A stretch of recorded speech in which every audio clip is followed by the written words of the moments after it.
అందరికీ నమస్కారం. Welcome to our channel. ఇవాళ మనతో పాటు ప్రముఖ జ్యోతిష్య మరియు వాస్తు పండితులు బ్రహ్మశ్రీ డాక్టర్ నాయకంటి మల్లికార్జున శర్మ గారు మనతో ఉన్నారు. గురుగారితో మాట్లాడదాం. గురుగారు నమస్కారం అండి. నమస్కారం అండి.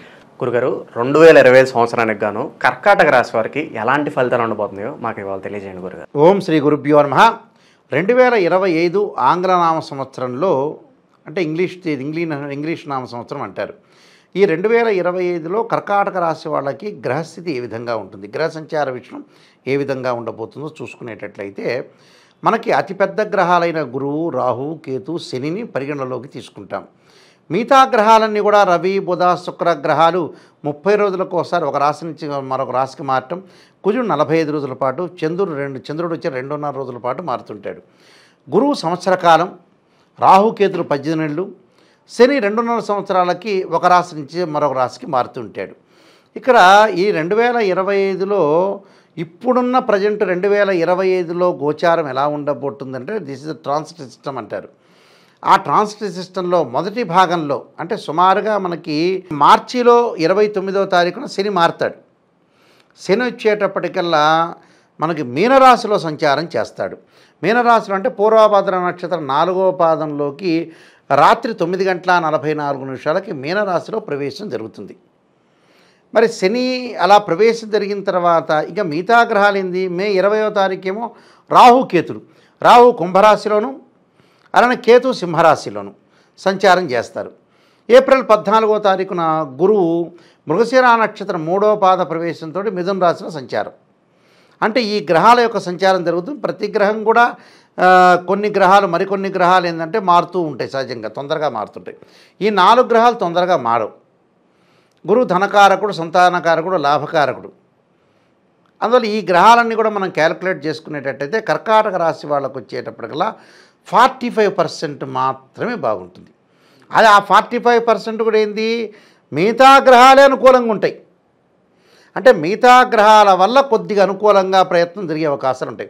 అంటే గౌరవ మర్యాదలకు లోటు లేకుండా ఉంటుంది. గౌరవం అనేది చాలా బాగుంటుంది వాళ్ళకి. ఎంతవరకు ఎప్పటి వరకు బాగుంటుందని అంటే ఏప్రిల్ 13వ తారీఖు వరకు గురువు మంచిగా ఉంటాడు. 14 నుంచి గురువు బాగుంటాడు. అంటే ధనపరంగా కొన్ని ఇబ్బందులు వస్తాయని అర్థం.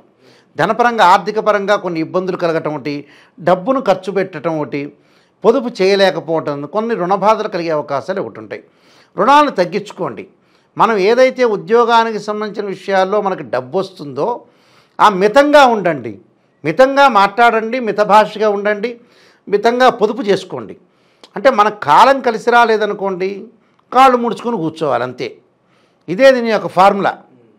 గురువు బాగా కర్కాటక రాశి వాళ్ళకి ఇది వాస్తవ విషయం. గురువు ఎవరు, ధనకారకుడు, సంతానకారకుడు, లాభకారకుడు. ఆయన వ్యయస్థానంలో వచ్చాక డబ్బు విచ్చలవిడిగా డబ్బు ఖర్చు అవుతుంటుంది. ఆ ఖర్చు చేయటం ఎందుకు, ఖర్చును పొదుపు చేస్తే వాళ్ళకి మిగిలినట్టే అర్థం. అలా చేసే సూచనలు ఉన్నాయి వీళ్ళకి, చెయ్యాలని కూడా చెబుతున్నాం మనం. అందువల్ల ఆ గురువు మిగతా గ్రహాలు బాగుండటం వల్ల కొంత డబ్బులు పెరుగుతూ ఉంటాయి వాళ్ళకి. అందువల్ల పొదుపు చేయండి, పొదుపు చేస్తే మీకు బాగున్నట్టే అర్థం. మిగతా గ్రహాలు మనం చూసుకునేటట్టయితే ఈ రాశి వాళ్ళకి కేతు జ్ఞానకారకుడు అంటాడు. కేతు మామూలుగా ఏమిటంటే మే 19వ తారీఖు వరకు కూడా వాళ్ళకి తృతీయ స్థానంలో ఉంటాడు. 20వ తారీఖు వచ్చేటప్పటికల్లా వాళ్ళకి మార్పు జరిగి 2వ స్థానంలోకి వస్తాడు. మే 19 వరకు కేతు మంచివాడు. మే 19 వరకు కోర్టు సమస్యలు కానీ అన్నీ పరిష్కారం జరుగుతాయి. మే 19 లోపలనే వాళ్ళు కోర్టు సమస్యలు కానీ, పిత్రార్జిత విషయాలు కానీ, భూ సంబంధమైన వ్యవహారాల్లో కానీ, తర్వాత లావాదేవీలు ఏదైతే ఉంటుందో పొలాలు కానీ ల్యాండ్ సంబంధించిన విషయాల్లో తొందరగా పూర్తి చేసుకోవాలి. అది హింట్. అది మే 19 లోపల ఎట్టి పరిస్థితుల్లో కూడా అన్నీ కూడా పూర్తి చేసుకొని భూమి కానీ, ఈసీలు తీసుకోవడం కానీ, రెవెన్యూ డిపార్ట్మెంట్ కానీ, పొలాల విషయంలో కానీ, రైతులు కానీ, సామాన్య ప్రజలు కానీ వీళ్ళందరికీ బాగుంటుంది. ఈ మే 20 దాటంగానే కేతువు బాగలేదు. అప్పుడు ఇంకా భూ వ్యవహారాలు, పొలాలు, గొడవలు, కోర్టు సమస్యలు, అన్నదమ్ముల మధ్యలో పంచాయతీలు ప్రారంభమవుతాయి. అందువల్ల చాలా జాగ్రత్తగా ఉండాలి మే 20 నుంచి. అందువల్ల మే 20 నుంచి ఇంకొకటి కూడా ఉంది ఆపద.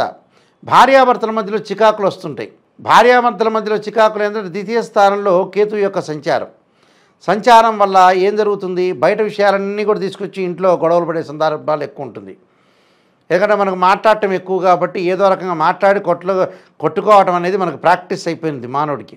కాబట్టి ఆ విషయాలన్నీ ఆలోచన చేసి ఏదో భార్య ఒక మాట తీసుకొస్తే భర్త కోపపడటం, ఆవేశపడటం, అనాలోచన చర్యలు, అనాలోచితంగా మాట్లాడటం, సరైన సమయంలో సరైన నిర్ణయం తీసుకోకపోవటం, అంటే ఇలాంటివన్నీ కొన్ని ఆపదలు వాళ్ళు అనవసరంగా క్రియేట్ చేసుకుంటారు.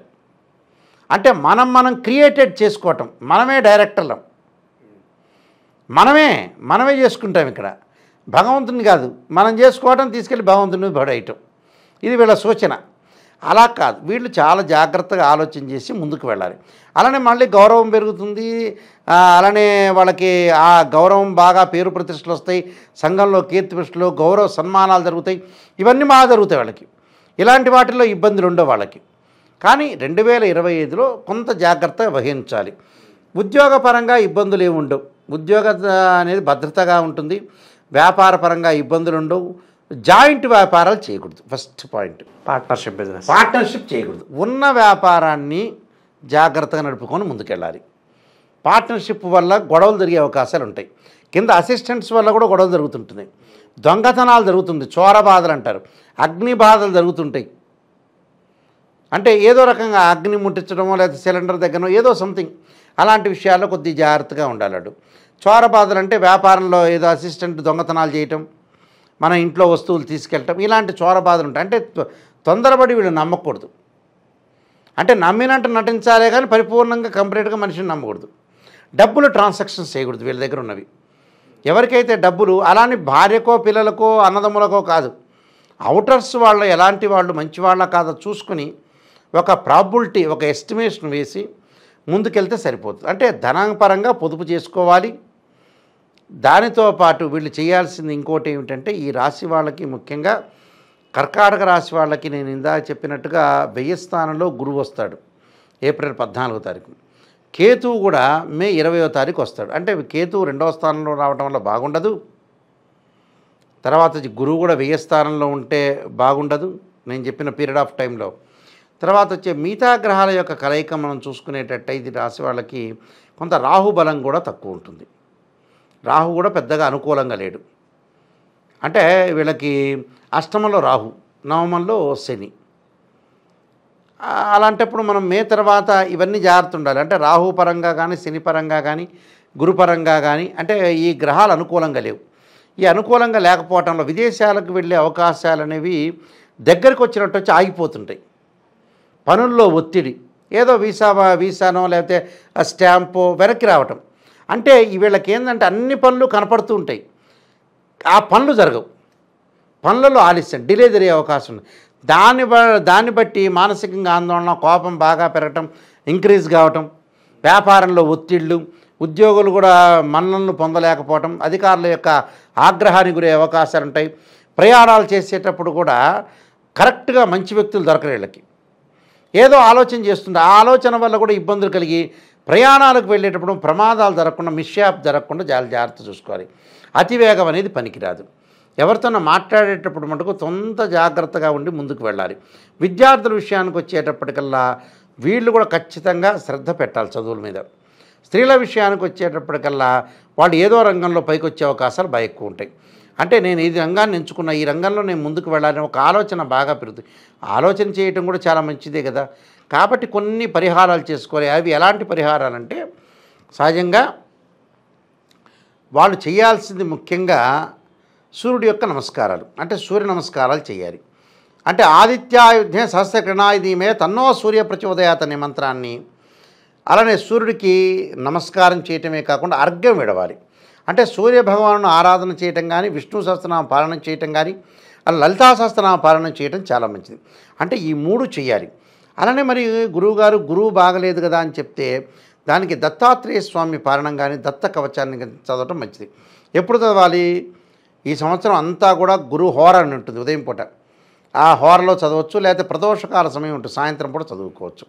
అంటే గురువు తగ్గించుకోవడానికి, అంటే గురువు మనకు ఫేవరబుల్గా రావడానికి. మరి మిగతా గ్రహాలు కేతు పలాశప సంకాసం తారకా గ్రహమస్తం రౌద్రం రౌద్రాత్మం ఘోరం తమ కేతుం ప్రణమామ్యం. అంటే కేతు యొక్క మంత్రాన్ని జపిస్తూ ఉండాలి. ఎప్పుడు జపించాలి? మంగళవారం. మరి గురువుగారు శని కూడా కొద్దిగా అనుకూలంగా లేదు కదా అంటే ఖచ్చితంగా వాళ్ళు నవగ్రహాల యొక్క ప్రదర్శన చేయాలి. ఆదిత్యాయ సోమాయ మంగళాయ చ బుధాయ చ గురు శుక్ర శనిభ్యచ్చ రాహవే కేతువే అనే మంత్రాన్ని చదువుకుంటూ శనివారం కూడా నవగ్రహాల యొక్క ప్రదర్శన చేయాలి. రాహువుకి వచ్చేటప్పుడు అమ్మవారి యొక్క ఆరాధన చేయటం మంచిది. అంటే కాత్యాయరాధ్యే కన్యకుమారధీమహే తన్నో దుర్గి ప్రచోదయాత్ అంటారు. అమ్మవారి యొక్క ఆరాధన వీలైతే వీళ్ళు ఏదైనా శైవ క్షేత్రానికి అంటే శ్రీశైలం లాంటి కాశీ లాంటి క్షేత్రాలకు వెళ్ళడం చాలా మంచిదండి. 2025 సంవత్సరానికి గాను కర్కాటక రాశి వారికి ఎలాంటి ఫలితాలు ఉంటాయి, అలాగే మీరు చేసుకోవాల్సిన పరిహారాలు తెలియజేసినందుకు ధన్యవాదాలు గురుగారు. నమస్కారం అండి.